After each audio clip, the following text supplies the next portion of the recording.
Japan एक ऐसा देश जिसे आने वाली दुनिया का उगता सूरज माना जाता है। इस बात में तो कोई दो राय नहीं कि टेक्नोलॉजी के मामले में जापान को कोई टक्कर नहीं दे सकता। पर इन सब के अलावा जापान को एक गायन शौचालय का भी देश कहा जाता है, या फिर एक ऐसा देश जहां की ट्रैफिक लाइट्स ब्लू कलर की होती हैं, और भी बहुत सारी चीजें जो इस देश को दुनिया से बिल्कुल अलग बनाती हैं। तो चलिए खुलकर जानते हैं इस देश के बारे में। Number 1, square watermelons. दोस्तों, तरबूज के इस आकार का आविष्कार पिछले 70s में एक ग्राफिक डिजाइनर की मदद से किया गया था, क्योंकि इस आकार में इन्हें फ्रिज में मजबूती से रखा जा सकता है और काफी आराम से काटा भी जा सकता है। जापान के किसान इन्हें एक स्पेशल कंटेनर में उगाते हैं, जैसे कि ये काफी महंगे और खूबसूरत होते हैं। लोग इन्हें खाने के तौर पर न खरीद के सजाने के तौर पर ज्यादा खरीदते हैं। Number 2, ramen noodles bath. Hakone में बसे इस यूनशान स्पा रिजोर्ट में सुअर के मांस का सूप और रामेन नूडल्स खिलाकर लोगों का दिल बड़े आराम से जीत लिया जाता है। जापान के काफी लोग इसके पीछे दीवाने हैं। उनका ये मानना है कि सुअर के मांस का सूप उनकी त्वचा के लिए बहुत लाभदायक है, क्योंकि उसमें भारी मात्रा में कोलेजन पाया जाता है। Number 3, bizarre flavour of KitKat. Chilli paper, wasabi, sweet potato, grill corn, soybean, salt watermelon, mango, green tea, ये सब बस कुछ किटकैट के छाटे गए फ्लेवर्स हैं जो जापान के लोग खाते हैं। इनमें से आप कौन सा खाना पसंद करेंगे? कमेंट्स में जरूर बताएं। Number 4, fake food. जापान के कुछ एक्सपर्ट्स प्लास्टिक और वैक्स की मदद से खाना बनाते हैं, और वो भी देखने में उतना ही लजीज लगता है जितना कि असली खाना लगता है। जापान के कितने ही रेस्टोरेंट्स इन प्लास्टिक के खानों को अपने रेस्टोरेंट्स की खिड़की के पास लगाकर भूखे इंसानों का ध्यान खींचने की कोशिश करते हैं। और आपको बता दूं कि इन प्लास्टिक के खानों को तैयार कराने में बहुत ज्यादा पैसे खर्च होते हैं। Number 5, rabbit island.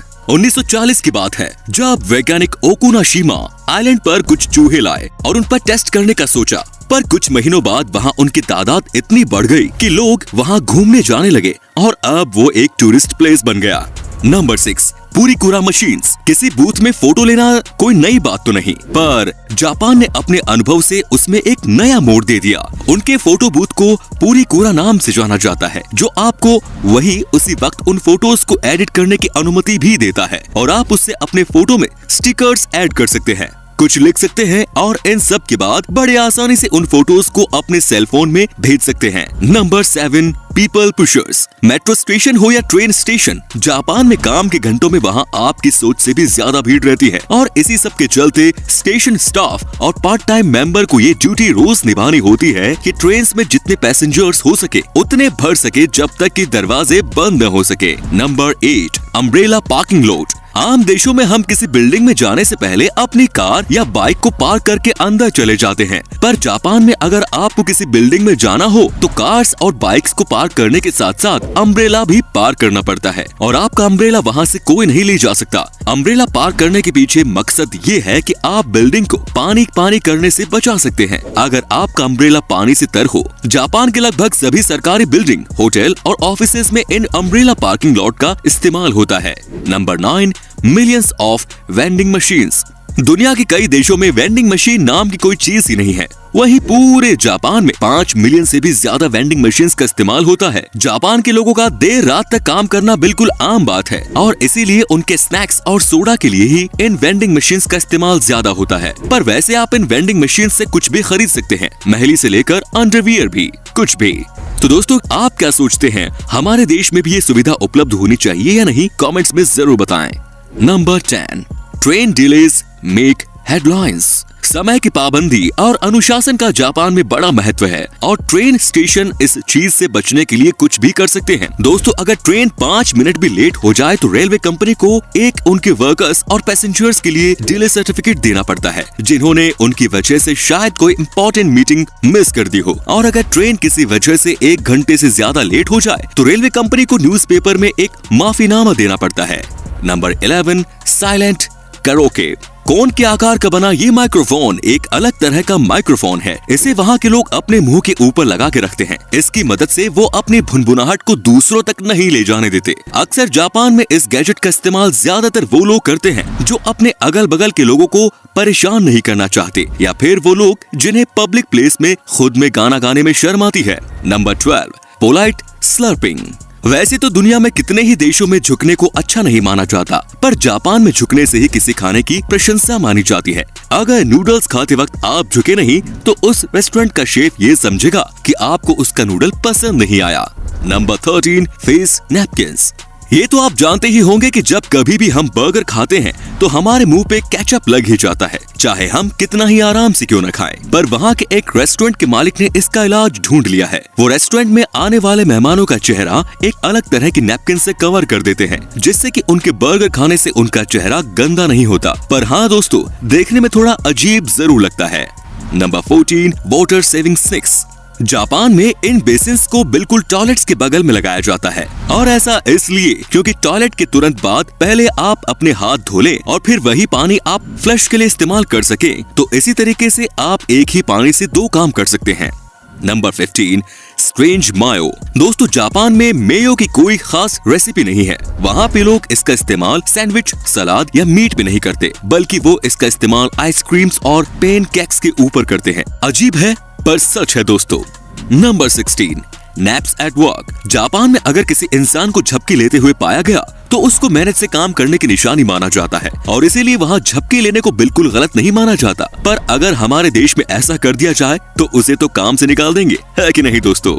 Number 17, world's shortest escalator. Kawasaki शहर के मोर्स डिपार्टमेंट स्टोर में आपको दुनिया का सबसे छोटा एस्केलेटर देखने को मिल जाएगा। इस एस्केलेटर में बस 5 सीढ़ियां हैं और सिर्फ 33 इंच लंबी। ये तो है जापान के लोग टेक्नोलॉजी का भरपूर इस्तेमाल करते हैं।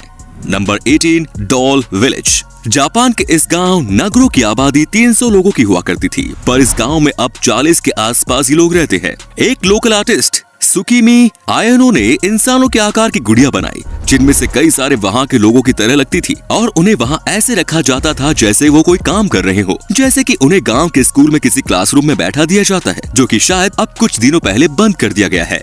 Number 19, number force. दोस्तों, जापान के कल्चर में ये बहुत आम है कि वहाँ के लोग 4 नंबर से बहुत बचते हैं, क्योंकि वो लोग इसे बहुत अशुभ समझते हैं, और इसीलिए जापान की बिल्डिंग्स 4 फ्लोर की नहीं होती, और वहाँ की दुकानों पर चम्मच के सेट भी नहीं बिकते। उन्हें 4 नंबर से इतनी नफरत है कि वो घर में 4 मेहमानों को भी नहीं आने देते। वो उसे कोई अशुभ काम की निशानी मानते हैं।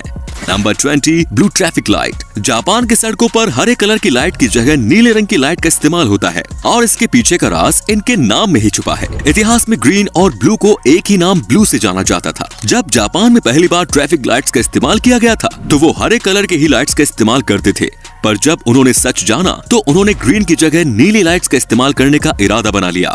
Number 21, cleaning classes. जापान के सभी स्कूल में बच्चे अपने क्लासरूम को खुद ही साफ करते थे, क्योंकि वो इस काम को अपनी पढ़ाई का एक हिस्सा समझते थे, और यहाँ तक कि वहाँ के टीचर्स भी इसमें उनकी मदद करते थे। क्लासरूम के साथ साथ बाथरूम भी साफ करने की जिम्मेदारी भी स्कूल के बच्चों को ही दी जाती थी, क्योंकि वहाँ के टीचर्स का मानना है कि ये काम उन्हें रिस्पॉन्सिबल सिटीजन बनने में उनकी मदद करेगा। Number 22, footpath train.